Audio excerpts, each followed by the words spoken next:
Olá, meu caro e minha cara, aqui é o pastor Pedro Barbuto, pastor responsável pela área de ensino da Primeira Igreja Batista em Vila da Penha, e hoje nós vamos dar continuidade ao nosso estudo da revista Palavra Profética, trazendo para hoje a mensagem dos profetas. Se você ainda não tem a revista, você pode baixá-la aí no link em formato PDF, é de graça, fique à vontade.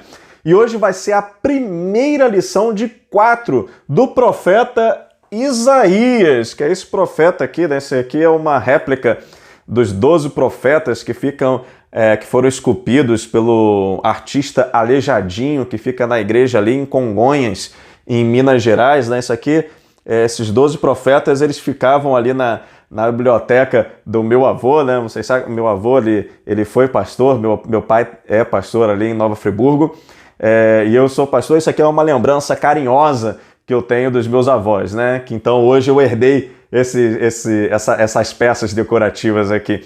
E Isaías, pela sua importância, ele na nossa revista recebeu 4 lições, né? Não 8, né? 4 lições.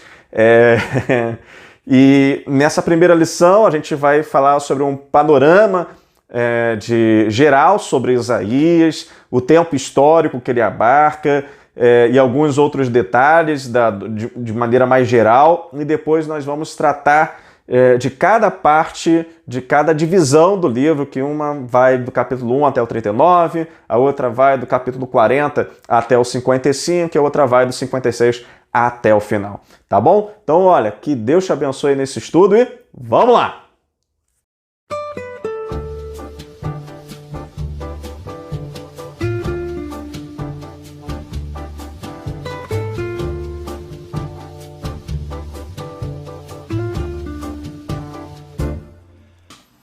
Bom, para começar a nossa aula hoje, a gente vai se debruçar sobre uma questão, no mínimo curiosa, que é quem escreveu o livro de Isaías. E antes de começar a falar sobre isso, gente, vamos lembrar o que a gente está fazendo aqui, né?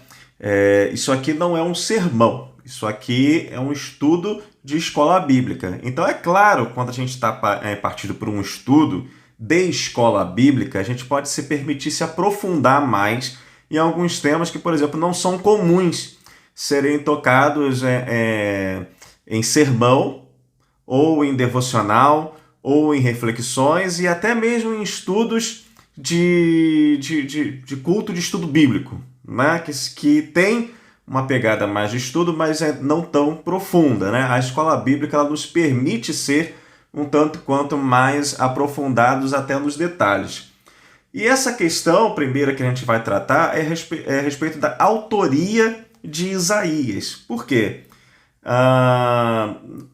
Hoje em dia, a gente observa, né, de uma maneira clara, na verdade não é só hoje, mas hoje isso está mais sistematizado, que na verdade não foi o profeta Isaías que escreveu todo o livro de Isaías. Mas calma, não criamos pânico, né? A gente, calma, respira que a gente vai entender como é que é isso daí.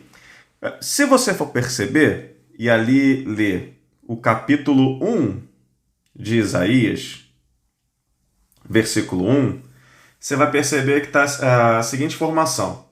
Visão que Isaías, filho de Amós, teve a respeito de Judá e Jerusalém durante os reinados de Uzias, Jotão, Acais e Ezequias. Ou seja, o ministério profético de Isaías, ele vai do finalzinho, na verdade, a gente vai ver na verdade, no ano em que morreu o rei Uzias, né, até o reinado de Ezequias.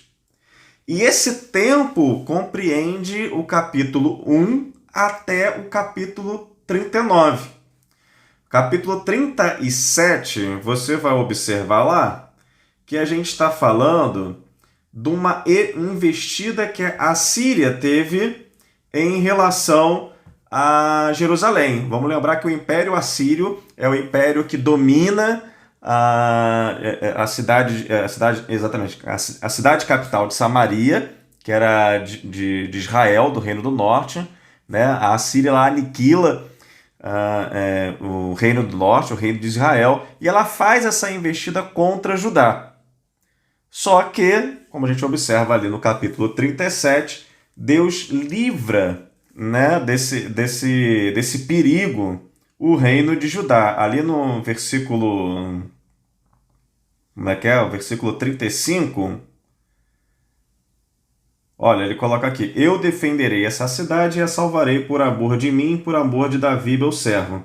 Então o anjo do Senhor saiu e matou 185 mil homens no acampamento assírio. Quando o povo se levantou na manhã seguinte, só havia cadáveres. Assim, Senaqueribe, rei da Síria, fugiu do acampamento e voltou para Nínive e lá ficou. Né? Ou seja, por um ato milagroso, Deus livra o povo de Jerusalém, né? Então o reino de Judá, dessa tentativa, né, de investida do Império Assírio. No capítulo 38, nós temos a narrativa da doença de Ezequias. Ezequias, ele tem uma doença em que ele vai morrer. Né? A informação é de que ele ia morrer. Ele está no versículo 1 aqui que está na tela aí para vocês. A informação é de que Ezequias ia morrer. E aí Ezequias, ele chora, clama ao Senhor, e então Deus concede para ele mais 15 anos para que ele colocasse a sua casa em ordem e tal, tudo mais. Bom, ele é curado, vive mais esses 15 anos, e quando ele é curado, e aí então nós chegamos no capítulo 39, uma comitiva da Babilônia vai e visita Ezequias. E nesse momento que a Babilônia, essa comitiva da Babilônia está visitando Ezequias, Ezequias mostra todos os tesouros do templo, toda a estrutura bélica que havia em Jerusalém, né? A Torre de Davi, os escudos, ou seja, mostra tudo para a Babilônia. E vamos lembrar que muitos anos mais tarde é a Babilônia que vai, no caso, subjugar, né? E levar cativo todo o povo de Jerusalém e todo o povo de Judá lá para o exílio babilônico. Mas isso é uma história só mais para frente. Né? Eu fico imaginando a Babilônia que deve ter guardado, né, essas informações todas na época que visitou o Ezequias para poder saber mais ou menos como é que era o exército de Israel. Né? Que, na verdade, de Ezequias para frente, só vai piorando mesmo. Né? Só tem ali um rei só bom, depois de Ezequias, e depois é só tristeza, é só coisa ruim. Né? E só vai enfraquecendo. Quando a gente chega no capítulo 40, olha que engraçado. A gente tem uma palavra assim que a gente olha assim e não entende nada. Porque a gente está em Ezequias no capítulo 39. Aí quando a gente vira para o capítulo 40, está escrito o seguinte: Consolem meu povo, diz o Deus de vocês. Encorajem Jerusalém e anuncie que ela já cumpriu o trabalho que lhe foi imposto, pagou por sua iniquidade e recebeu da mão do Senhor o dobro por todos os seus pecados. Ué, como assim, gente? O que houve? O que houve? Assim, aí a gente fica meio que sem saber o que está acontecendo. Aí a gente chega no capítulo 43, lá no versículo 14 e 15, que diz o seguinte... Vamos achar aqui. Assim diz o Senhor, o seu Redentor, o Santo de Israel: por amor de vocês, mandarei inimigos contra a Babilônia, e farei todos os babilônios descerem como fugitivos de navios em que se orgulharam. Eu sou o Senhor, o Santo de vocês, o Criador de Israel e o seu Rei. Ué, como assim? Por que Deus vai mandar inimigos para a Babilônia? A gente só vai entender isso quando a gente chega no capítulo 44, versículo 28, em que o profeta, e aí você não tem mais a informação de que o profeta Isaías, essa expressão nunca mais aparece, tá? Até o capítulo 39 fala que Isaías disse. A partir do 40 você nunca mais vai ter essa expressão, você não acha mais o nome de Isaías a partir do capítulo 40. Então, no capítulo 44, você tem assim, versículo 28, que diz acerca de Ciro: Ele é meu pastor e realizará tudo o que me agrada. Ele dirá acerca de Jerusalém: seja reconstruída, e do templo seja lançado seus alicerces. Aí a gente consegue matar a charada. A gente está falando de Ciro, rei da Pérsia. Pérsia, que é o império que vai dominar a Babilônia, e que Deus, então, através da instrumentalidade de Ciro, vai permitir que o povo retorne do exílio babilônico de novo para os territórios de Judá. Ah, então assim, sim, a gente está falando de um período de tempo, né? Eu vou mostrar aqui um outro desenho para vocês, que é esse daqui. Ah, esse aqui não, porque esse aqui tá feio. Eu quero esse daqui, que esse aqui tá sem desenho. Isso. Esse aqui eu ainda não tinha desenhado ainda.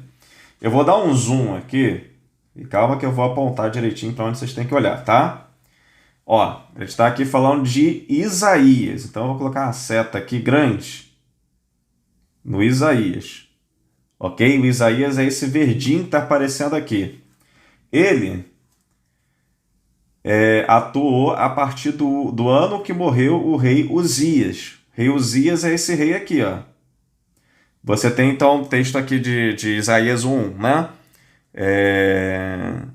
Durante os reinados de Uzias, Jotão, Acás e Ezequias.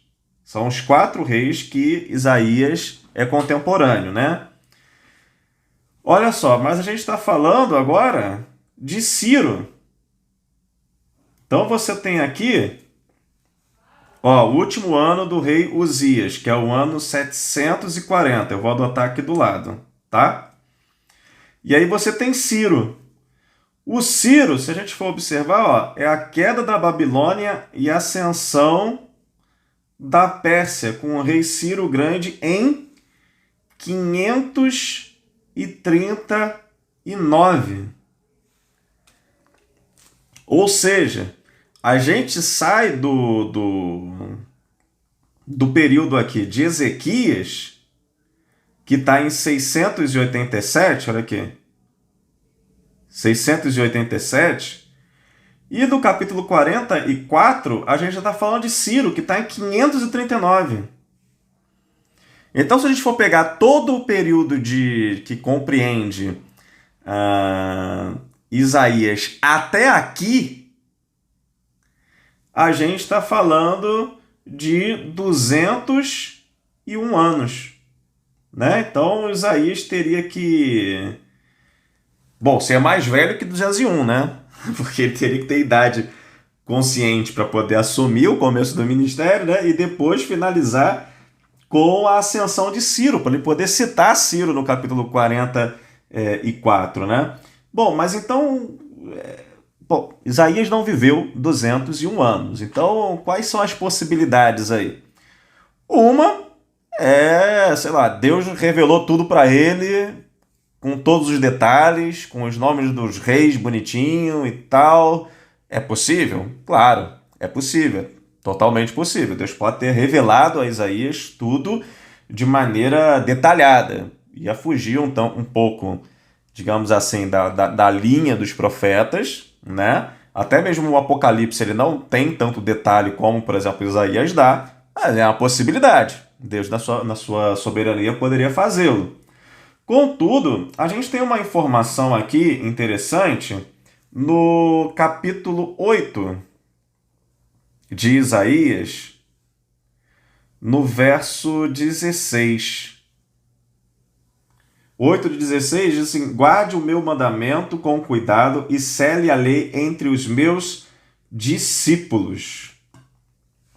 Ou seja, Isaías ele tinha discípulos e era muito comum que grandes homens da antiguidade fizessem as suas escolas, né? Você tem a escola de Pitágoras, você tem a escola dos grandes filósofos gregos e tal, mas toda a produção dos discípulos desses grandes mestres era atribuído aos mestres. Tipo, tudo que foi produzido na escola de Pitágoras não necessariamente foi Pitágoras que teve a ideia, né? Mas sim os seus discípulos. Só que, como os discípulos pertenciam à escola de Pitágoras, tudo que aqueles produziam era atribuído a Pitágoras. E aí, hoje, na nossa cabeça ocidental, estamos em 2020, isso soa como uma falsidade ideológica, mas na antiguidade, a gente está falando da antiguidade, tá, gente? É uma ideia completamente diferente da que a gente tem hoje. isso era motivo de grande honra, né, para um mestre ter a produção dos seus discípulos sendo creditadas ao nome dele. E também os discípulos, por sua vez, né, honravam os seus mestres, fazendo essa atribuição da sua produção ao seu mestre. Então, a gente pode perceber aqui que Isaías ele teve um ministério tão forte, né, de Uzias até Ezequias, que ele certamente constituiu uma escola de profetas. E aí a produção dos seus discípulos foi acrescentada, no caso, a sua produção mesmo, né? Ou seja, o que ele fez, que ele produziu, foi até o capítulo 39, do 40 em diante foi os seus discípulos, mas toda essa produção também é atribuída a Isaías, porque são discípulos do próprio Isaías. E não é só essa questão, a gente não parou em Ciro, não. Eu ainda não falei de todo o tempo que abarca o livro do profeta Isaías, não. Porque quando a gente vai olhar, digamos assim, aqui seria então a terceira parte do livro de Isaías, que começa lá no capítulo 56. No capítulo 56, verso 8, olha a informação que a gente tem. Palavra do soberano, do Senhor, daquele que reúne os exilados de Israel. Reunirei ainda outros, aqueles que foram reunidos. Aqui você percebe que Israel está sendo utilizado para poder falar daqueles que, na verdade, são o remanescente que era de Judá, né? Israel, assim, querendo puxar a própria raiz do povo de Judá, que é Israel, ou seja, Jacó, né? Eles são descendentes todos de Abraão, Isaac e Jacó. Então, por isso que ele fala aqui exilados de Israel. Na verdade, a gente sabe que o país que foi exilado foi Judá, mas o autor aqui está querendo puxar justamente a origem do povo exilado, que era da descendência de Israel, né? Reunirei ainda outros, aqueles que já foram reunidos. Olha, para falar isso, gente, o primeiro retorno dos exilados acontece aqui, ó, em 536. O segundo retorno dos exilados em 458. O primeiro retorno sob a liderança de Zorobabel, que era descendente da dinastia de Davi, e de Josué, que era sumo sacerdote. Segundo retorno, em 458 a.C., sob a liderança de Esdras e Neemias. Né? Esdras, escriba, e Neemias colocado como governador de Jerusalém. Então, assim, você observa então que a extensão do livro de Isaías vai até o final da cronologia que nós temos no Primeiro Testamento. Ele consegue tocar até em Esdras e Neemias. Essa promessa que a gente tem no capítulo 56, versículo 8, reunirei ainda outros, aqueles que já foram reunidos. Bom, se são outros, então houve um primeiro retorno, a gente está falando de um segundo retorno, no mínimo, né? Então a gente está falando já que Isaías está tocando o tempo de Esdras e Neemias. Então, assim, isso é uma coisa, é uma informação, porque nós estamos aqui em escola bíblica, então a gente pode, digamos assim, se dar ao luxo de entrar em alguns detalhes, né? E, gente, quando a gente fala de autoria, é uma coisa assim até interessante que eu preciso falar com vocês, a gente tá falando disso aqui, ó. Tá? Então, assim, não tem por que discutir. Se você entende, não, foi o Isaías mesmo. O Isaías lá, o filho de Amós, ele escreveu do capítulo 1 até o 66, Deus revelou a ele todos os detalhes de tudo e foi só um homem que escreveu o livro de Isaías. Tá, a gente tá falando do quê? Disso daqui, da caneta. Ou você pode dizer, não, Isaías escreveu do capítulo 1 até o 34, né? Ficou percebido aí que ele tinha discípulos. Então, como o tempo se expande muito, a gente percebe que houve uma escola que deu prosseguimento à produção de Isaías, né? Então, foram Isaías e tantos outros dos seus discípulos, né? Que foram... A escola permaneceu depois da morte de Isaías. Mas ainda a gente está falando disso aqui. Sabe o que é isso aqui? Isso aqui é a caneta. Entendeu? O que a gente tem que pensar, meus caros, é que toda a Escritura é divinamente inspirada por Deus. Então, Deus é o autor da palavra. Deus é o autor da Bíblia. Então, a gente faz uma discussão sobre autoria por uma questão de curiosidade, né? Por uma questão de aprofundamento, de estudo. Mas estamos falando apenas da caneta, e a caneta pouco importa. O que importa é o autor, né? O autor da palavra de Deus, que é a Bíblia. Mas, claro, como a gente está em estudo, a gente pode colocar alguns detalhes assim para enriquecer um pouco mais o nosso conhecimento. Afinal de contas, alguém poderia questionar. Ora, como assim? Né? Um livro profético que a pessoa dá em detalhes acontecimentos. Você vê que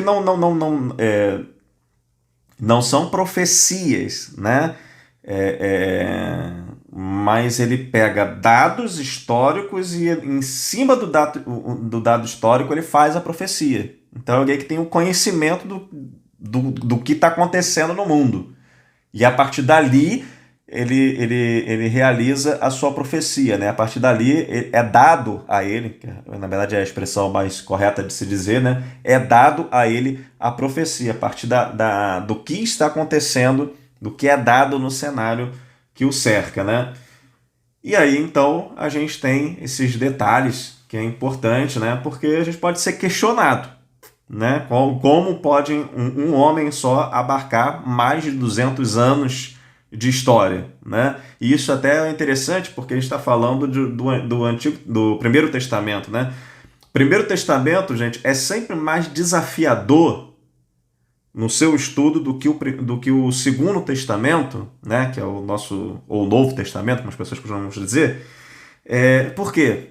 O Novo Testamento, tudo acontece num espaço de 50 anos, 60 anos, por aí. Não passa de um século. Jesus ele vem no ano 30, mais ou menos, e aí a gente tem o Apocalipse, que alguns falam ano 95. Então nós temos aí 65 anos. Do começo do ministério de Jesus até o último livro do Segundo Testamento que é escrito.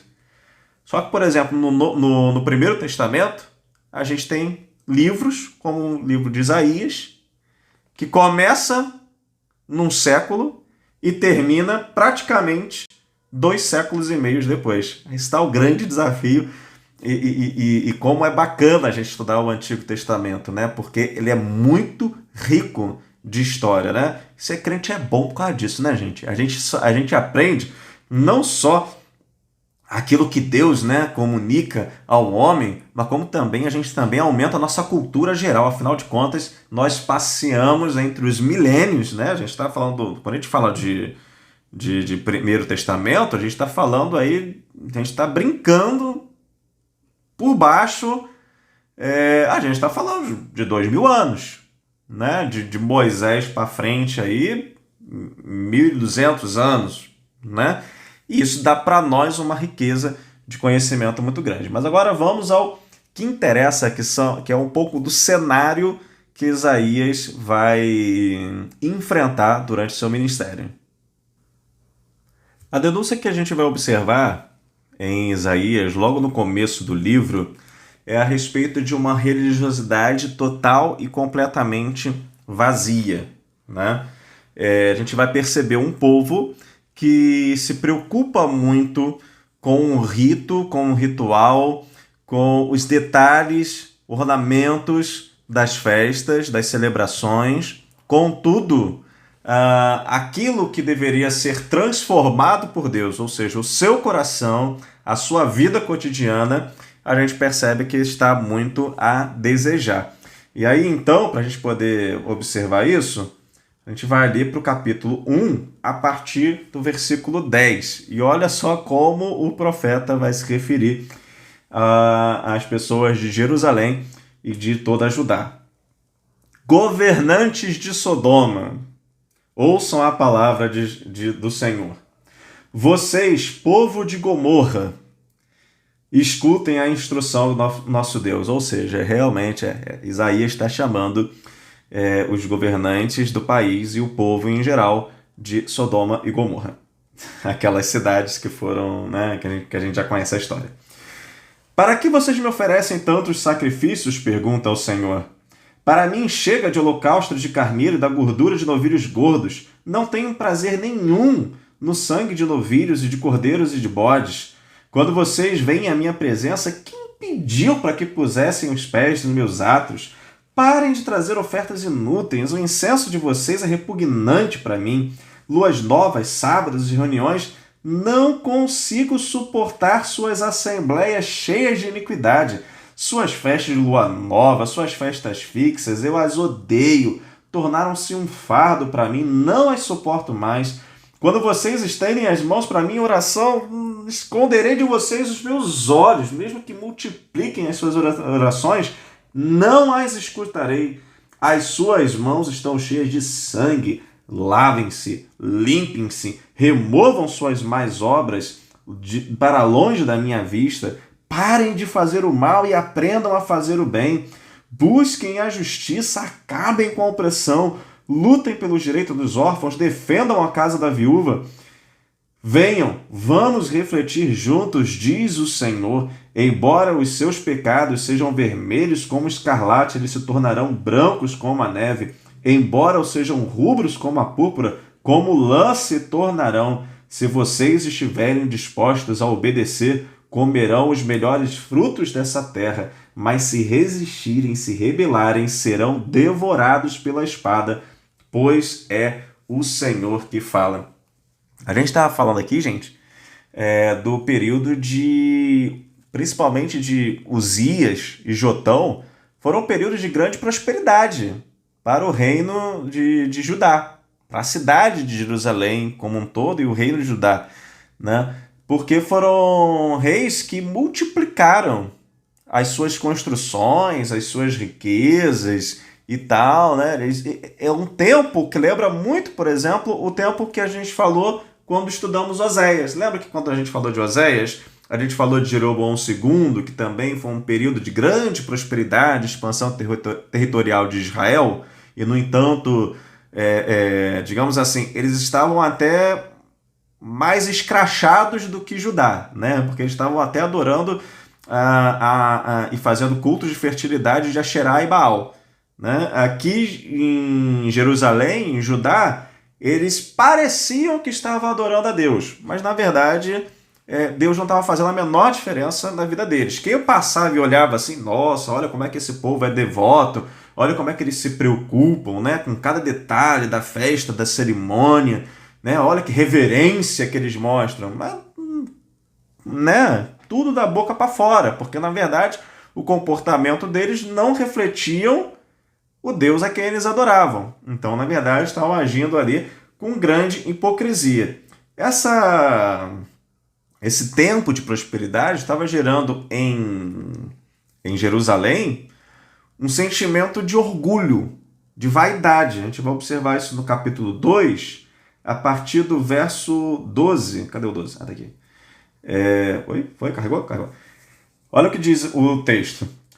O Senhor dos Exércitos tem um dia reservado para todos os orgulhosos e altivos, para tudo que é exaltado, para que eles sejam humilhados, para todos os cedros do Líbano, altos e altivos, e todos os carvalhos de Bazã, para todos os montes elevados e todas as colinas altas, para toda a torre imponente e todo o muro fortificado, para todo navio mercante, para todo o barco de luxo.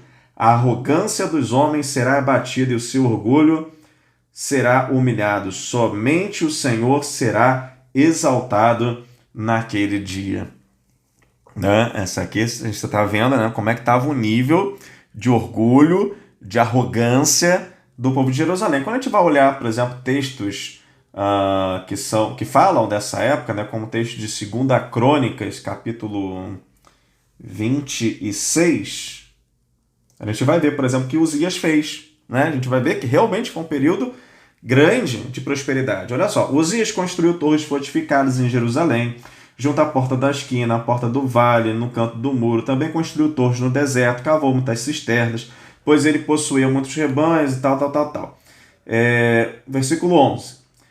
Uzias possuía um exército bem preparado, organizado em divisões, de acordo com o número de soldados convocados pelo secretário Jeiel e pelos oficiais Maaseias, sob o comando de Ananias, um dos oficiais do rei. Então, ele está aqui falando de toda a estrutura que Uzias construiu. Realmente uma grande estrutura, né? Ou seja, era um momento de grande prosperidade. Só que esse momento de grande prosperidade estava gerando uma coisa, né, que, infelizmente, aqui no Brasil a gente também observa, né, que é a corrupção. Eu escolhi aqui Isaías? Não. Isaías capítulo 2. Olha, a gente vai ler aqui a partir do verso 2, não, capítulo 3, perdão. A partir do verso 13. Olha o que estava acontecendo. A gente já teve uma ideia quando a gente leu do capítulo 1, do 1 ao 20. Né? Mas a denúncia fica mais clara aqui no capítulo 3, a partir do versículo 13. O Senhor toma o seu lugar no tribunal, levanta-se para julgar os povos. O Senhor entra em juízo contra as autoridades e contra os líderes do seu povo. Vocês arruinaram a vinha e o que foi roubado dos necessitados está nas suas casas. Que pretendem vocês a esmagarem o meu povo e ao moerem o rosto dos necessitados? Quem pergunta é o Senhor dos Exércitos. E a denúncia continua. Capítulo 5 também, a gente vai ver algumas denúncias. Aqui nos versos 22 e 23. Né? Ardo que são os campeões em beber vinho e mestre em misturar bebidas, dos que por suborno absorvem o culpado, mas negam justiça ao inocente. Você vê, né? Que a arrogância vai gerar o quê? A arrogância vai gerar a confiança para executar a corrupção, né? E você nunca viu isso? Você que é brasileiro, né? Desses últimos tempos que nós temos vivido na nossa república, que deu muito certo, né? Olha só, essa é a tristeza do cenário que Isaías ele vai encontrar, né? A corrupção, o orgulho, a altivez, a vaidade, tudo acontecendo. E a gente observa esse movimento do profeta em direção ao mais necessitado. Ele fala lá no capítulo que a gente leu, né, no capítulo 1, para que o povo, então, defenda a causa do órfão e da viúva. Que, na verdade, o órfão e a viúva são aqueles que vão retratar as pessoas que são marginalizadas, eram os marginalizados da época. Né? Ele sai em direção, em defesa a esses. Né? Tudo isso acobertado por uma falsa religiosidade. Por que falsa? Porque ela não modificava o coração de ninguém. E aí, então, o profeta, já lá desde o capítulo 1, ele vai apelar à conversão. Olha o que ele disse lá no versículo 16 do capítulo 1. Lavem-se, limpem-se, removam suas más obras para longe da minha vista. Parem de fazer o mal, aprendam a fazer o bem, busquem a justiça, acabem com a opressão, lutem pelos direitos do órfão e defendam a causa das viúvas, né? Que eu já citei essa parte do texto. Né? Então você observa que o profeta também ele fala dessa necessidade de que o povo viesse a se converter. E lá no capítulo 5, ele vai falar também de qual será o castigo punitivo. Acho até que... olha só o que ele diz. A partir do versículo 8. Ai de vocês que adquirem casas e mais casas, propriedades e mais propriedades, até não haver mais lugar para ninguém, e vocês se tornarem senhores absolutos da terra. O Senhor dos Exércitos me disse, sem dúvida, muitas casas ficarão abandonadas, as casas belas e grandes ficarão sem moradores. Uma vinha... E aí ele começa aqui, eu acho que eu não vou ler todo o texto, senão vai ficar assim um tanto quanto comprido, né? Vamos aqui um pouquinho mais à frente, por exemplo, no versículo 20. Ai daqueles que chamam ao mal bem e ao bem mal, e que fazem das trevas luz e da luz trevas, do amargo doce e do doce amargo. Ai dos que são sábios aos seus próprios olhos e inteligentes em sua própria opinião. Ai dos que são, e aí ele vai, né, a gente já leu esse texto aqui, né, daqueles que por suborno absorvem o culpado e negam justiça ao inocente, né? Então ele vai dizer esse ai, e depois ele vai entrar aqui com o que vai acontecer, né? Versículo 24 ele vai dizer assim: por isso, assim como o palha é consumida pelo fogo, o restolho é devorado pelas chamas, assim também as suas raízes apodrecerão e as suas flores como pó serão levadas pelo vento, pois rejeitaram a lei do Senhor dos Exércitos, desprezaram a palavra do Santo de Israel. Por tudo isso, a ira do Senhor se acendeu contra o seu povo e ele se levantou a sua mão para os ferir. Os montes tremeram, os seus cadáveres como lixo nas ruas. Ou seja, está aqui dizendo que o julgamento, a disciplina de Deus viria. E viria para quê? E isso, na verdade, assim, o capítulo 1, né? Por que eu estou voltando sempre ao capítulo 1? Porque ele é meio que a coluna cervical dessa profecia, né? Que vai da denúncia, a defesa dos necessitados, a necessidade da conversão, o anúncio do julgamento, mas a chamada também para o arrependimento, embora a gente saiba que esse arrependimento não veio, mas e que finaliza no processo de purificação, né? E aí é interessante ali no versículo 21, um detalhezinho, né? Vejam como a cidade fiel se tornou prostituta, né? Olha só, é a mesma expressão que Oséias vai usar para Samaria e Israel. É a expressão que Isaías vai usar para Jerusalém e Judá, dizendo que o povo de Deus estava se prostituindo, ou seja, estava vivendo de acordo com a ética, princípios, valores de outras nações e não a ética e princípios e valores de Deus, né? Veja como a cidade fiel se tornou uma prostituta. Antes cheia de justiça e habitada pela retidão, agora está cheia de assassinos. Sua prata tornou-se escória, seu licor ficou aguado, seus líderes são rebeldes, amigos de ladrões, todos amam suborno e amam presente. Eles não defendem os direitos do órfão e não tomam conhecimento da causa da viúva. Por isso, o soberano Senhor dos Exércitos, o poderoso Rei de Israel, anuncia: derramarei minha ira sobre os meus adversários e me vingarei dos meus inimigos. Voltarei minha mão contra você e tirarei toda a sua escória e removerei todas as suas impurezas. Olha o processo purificador, né? A disciplina que pretende purificar o seu povo, né? Ele fala aqui: removerei todas as suas impurezas. Versículo 26 ele vai dizer: restaurarei os seus juízes como no passado, os seus conselheiros como no princípio. Depois você será chamada cidade de retidão, cidade fiel. Sião será redimida com justiça, com retidão, os que se arrependerem. Mas os rebeldes e pecadores serão destruídos, e os que abandonaram o Senhor perecerão. Ou seja, essa assim, né? A gente observa aqui, né, a partir do capítulo 1 e pensando outros tantos versículos, qual era a situação da cidade de Jerusalém e do reino todo de Judá. Algo muito parecido com o que estava acontecendo em Samaria, no reino do norte, no reino de Israel, né? Eles se prostituindo, absorvendo práticas de nações estrangeiras, né? E então só decaindo, apesar de uma aparente prosperidade, né?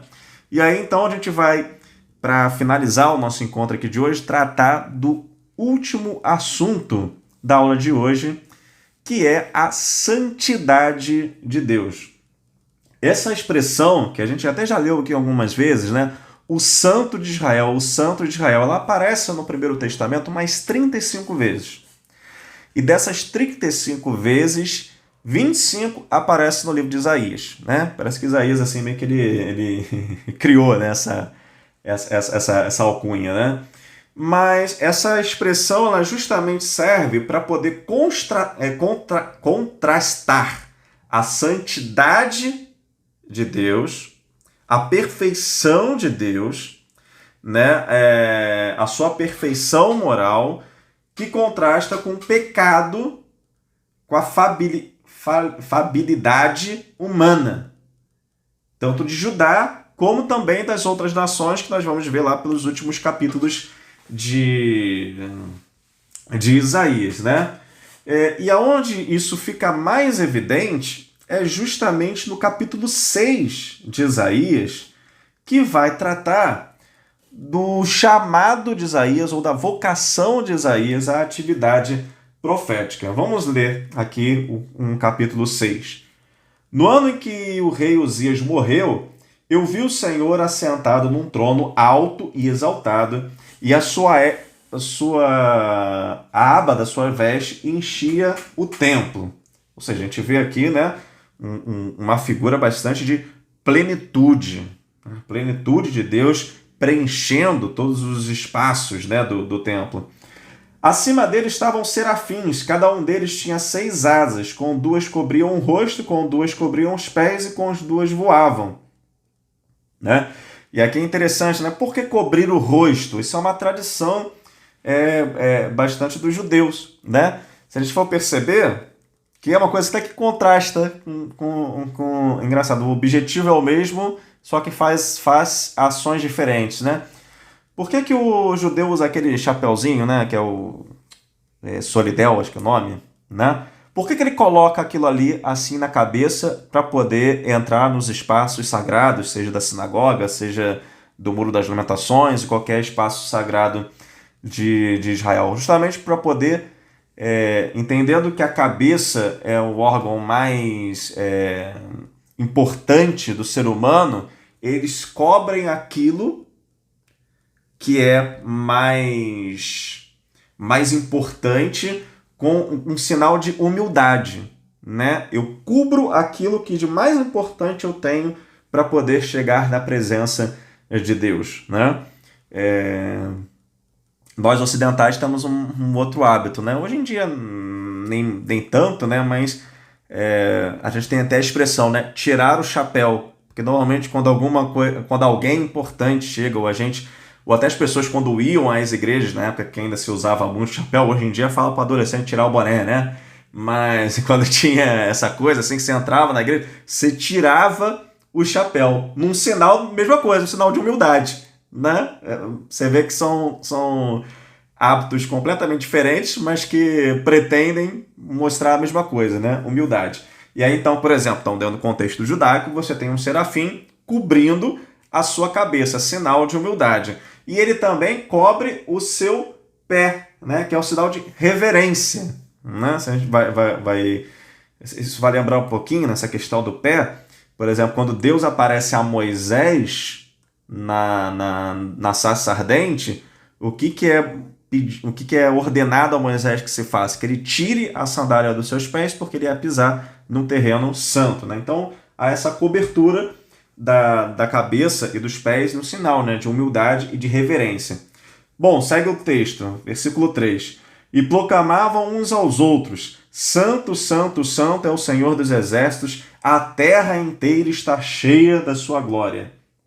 Mais uma vez aqui, nós temos a ideia, né, da plenitude de Deus preenchendo todos os espaços, né? E uma expressão interessante que eles usam, que eles cantam: Santo, Santo, Santo é o Senhor dos Exércitos.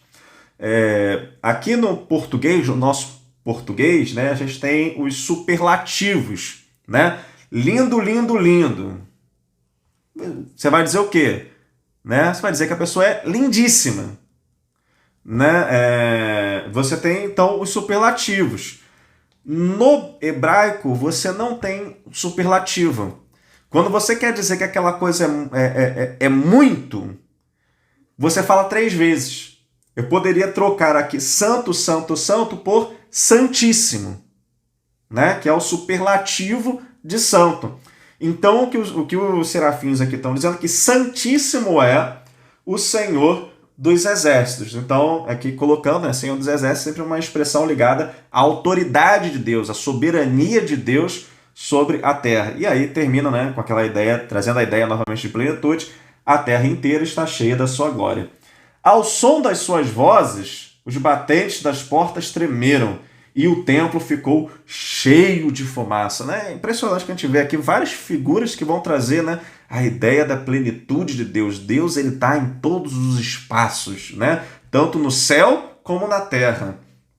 Porque lá né, na visão primeira que ele tem, que ele está assentado num trono alto e exaltado, ele fala que sua veste enchia o templo. Aqui no versículo 4, o templo ficou cheio de fumaça, mas os serafins também vão dizer que a terra inteira está cheia da sua glória. E aí então a gente observa a plenitude e a santidade, né, de Deus. O santo de Israel, ele é santo, santo, santo, ele é santíssimo.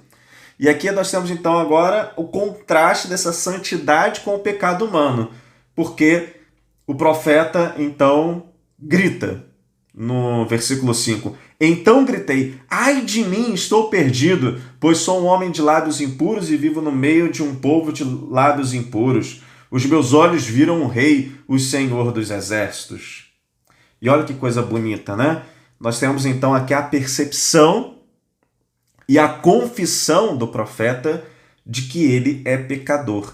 E diante do arrependimento e diante da confissão do profeta, ele tem a purificação. E a gente observa isso no versículo 6.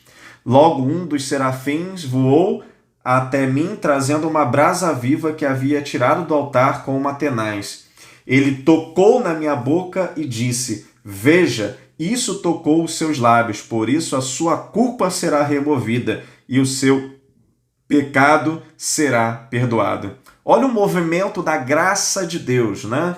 Que a gente encontra em Cristo Jesus de uma maneira plena e completa, né? A gente tem lá um primeiro movimento em que a gente, diante de Deus, a gente observa a sua plenitude, a sua santidade, a sua soberania. A gente se sente então pequenininho, a gente se reconhece pecador, a gente então se arrepende dessa nossa condição, confessa, e pela graça de Deus nós temos os nossos pecados e a nossa culpa removida. E aí que coisa mais linda que acontece. Aí o versículo 8 é mais lindo ainda, né? Porque ele diz o seguinte: então ouvi a voz do Senhor conclamando: a quem enviarei? Eu estou arrepiado já.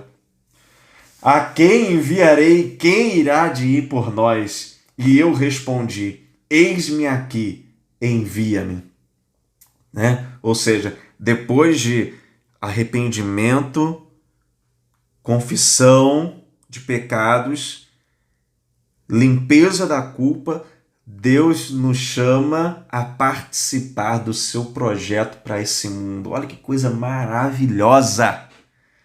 Que coisa maravilhosa! É Jesus falando: olha, vão e façam discípulos, batizando-os em nome do Pai, do Filho e do Espírito Santo, ensinando-os a guardar tudo aquilo que eu vos tenho ordenado, ou seja, continuem aquilo que eu estava fazendo aqui. Continuem a expansão do reino de Deus. E os discípulos fizeram isso, né? Porque em 3 anos, Jesus ele sacudiu ali a Galileia e a Judéia. E em 30 anos, os seus discípulos sacudiram e movimentaram todo mundo, expandindo o reino de Deus.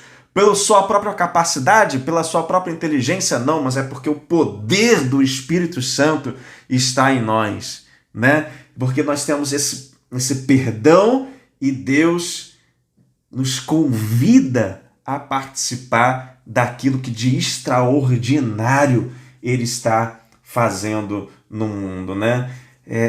Então, meus irmãos, eu queria terminar esse nosso estudo com essa mensagem, né? Quando nós vamos falar de palavra profética, quando a gente vai falar de ação profética da igreja no mundo, a gente está falando disso. Não é bobajada de ex-varão que eu te digo de mim mesmo, eu recebi aqui um revelamento. Não, gente, isso não é profecia. Profecia é denunciar a condição pecaminosa que existe no mundo. É chamar pessoas ao arrependimento. É anunciar o julgamento e a disciplina de Deus. E dizer que em Cristo Jesus nós temos a remissão, a salvação, a libertação. É sermos, então, embaixadores do reino de Deus e ser aqueles que, então, que receberam o ministério da reconciliação para que Deus em nós, diga, reconciliem-se com Deus. Essa é a nossa missão, esse é o privilégio que nós temos enquanto igreja, de sermos participantes e cooperadores de Deus naquilo que Ele está fazendo de extraordinário nesse mundo, naquilo que é o plano de Deus para esse mundo. Então, meus queridos, que a gente realmente, como igreja, tenhamos o entendimento correto para que possamos ser assertivos e acertados naquilo que é realmente a nossa missão e na nossa atividade, no que é a real atividade profética da igreja no mundo. Tá ok? Então, semana que vem a gente se encontra mais uma vez dando continuidade. Então, nós temos aí mais 3 aulas que vão falar sobre o profeta Isaías. Então, até semana que vem e que Deus te abençoe.